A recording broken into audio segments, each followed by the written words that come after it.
I lived on West Green, East Green, Lakeview Apartments, lived in a little dump over on Central Avenue, had a work-study job at the library, ate at Miller's Chicken back when it was called Miller's Poultry. Really good chicken. I drank at the Union. I get conflicting reports whether that still exists. I saw Bruce Springsteen at Memod, fell asleep on the college green on a nice day more than once. For the first time in my life, I ate bagels and Chinese food, not at the same time, but I ate bagels and Chinese food in Athens. How about that? I went 18 years without eating those two foods. And then I graduated with a 3.3. It was battle of survival for Peter King at Ohio University in the classroom. And most importantly, I met a great girl here 28 years ago today. We were married in Galbraith Chapel. Aw, isn't that sweet? So whether all that gives me the right, I'm going to tell you how you can get from your seat right there to this podium. You know, it happened once. I can see it happening 3,300 more times. Lesson number one, if you've done the work at Ohio University, you can do it in the real world. If you were paying attention, you got the kind of training here that'll pay off out there. My last 3 years at OU, I worked between 20 and 50 hours a week at the Post. Thought it was the perfect environment for journalist wannabes.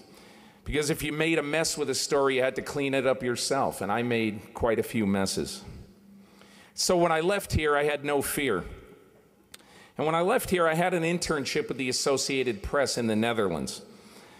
In the first month on the job in Amsterdam, without being able to speak the language, I learned that they expected me to do the work of the main correspondent there.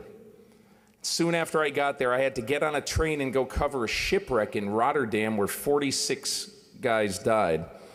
And I had to write a story that basically was going to be one of the lead stories on newscasts around the world that night.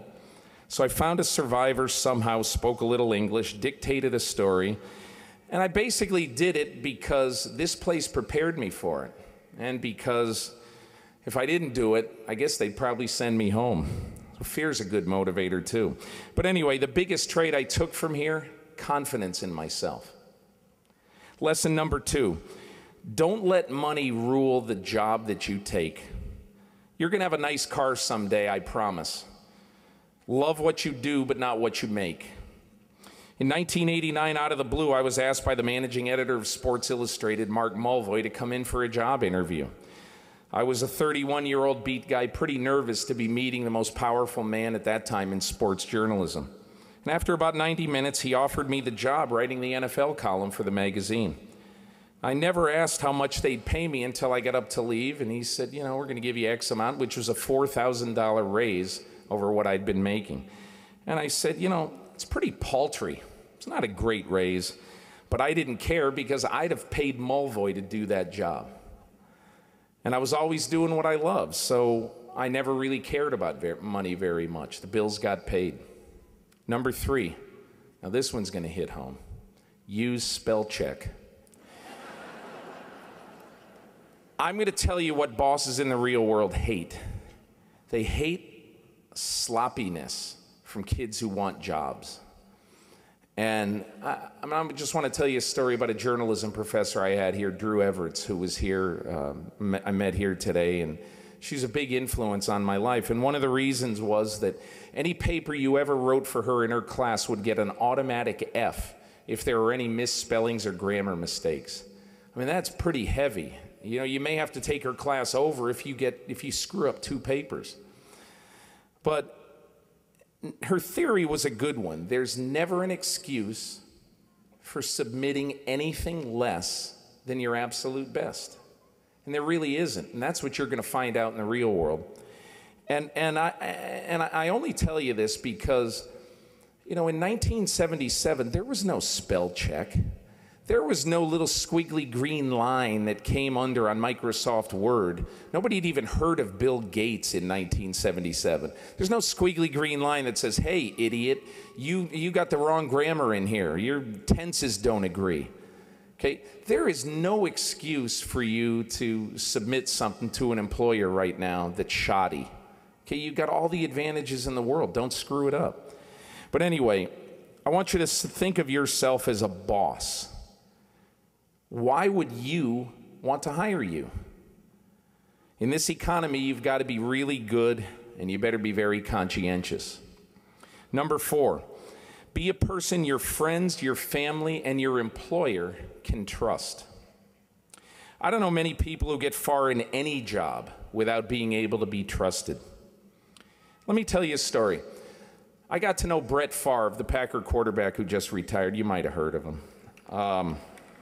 We got Wisconsin here today. I got to know him in 1995 doing a story in Green Bay on the Packers. And I spent a week in Green Bay, spent about 3 days with him in a pretty concentrated way. And he was not at all the guy who I thought I would find. When I walked into his house, he was watching the Discovery Channel. That week, he helped throw the Packers' developmentally disabled mailroom guy a birthday party. So I get to know Favre and what makes him tick, write the story, and the next spring, I'm asked to play in the Brett Favre charity golf tournament in Biloxi, Mississippi. If you've seen me play golf, it is a true charity case.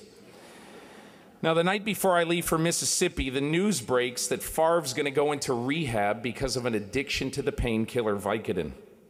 Favre calls me. He said, listen, we're still doing the golf tournament. I still want you to come, but you probably heard the news. I'm going into rehab. I got to kick this. And so for about the next hour, he spilled his guts to me about how it happened, about how he screwed up, about how he betrayed his team and his family, how it nearly killed him. And I can still hear him tell me about the toll it took. And that night, he gave me one of the best quotes I've ever gotten from an athlete in my life. I've been doing this for 28 years. It's the kind of quote you live for as a reporter, and I couldn't write fast enough as he was telling me. He said, you know, I'm 26 years old.